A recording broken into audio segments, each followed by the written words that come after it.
ఉన్నటువంటి ప్రాంతాల్లో మరి ముఖ్యమైనటువంటిది మనకి ఇవాళ కడప బద్వేల్ నియోజకవర్గంలో ఉంది.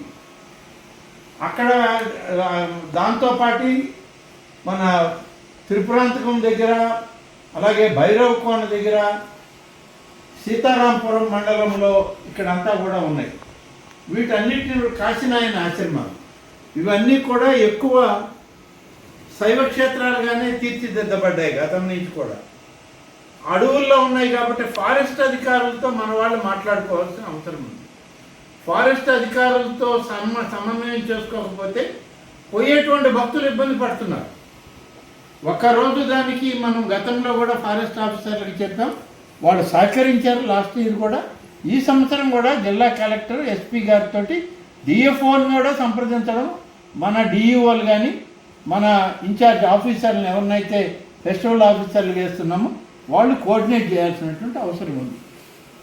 ఈ అవసరం తప్పనిసరిగా మనం చేయవలసినటువంటి పని ఉంది. అలాగే జనార్దన్ మళ్ళీ ఇప్పుడు చెప్పాలి, రామతీర్థం ఎలా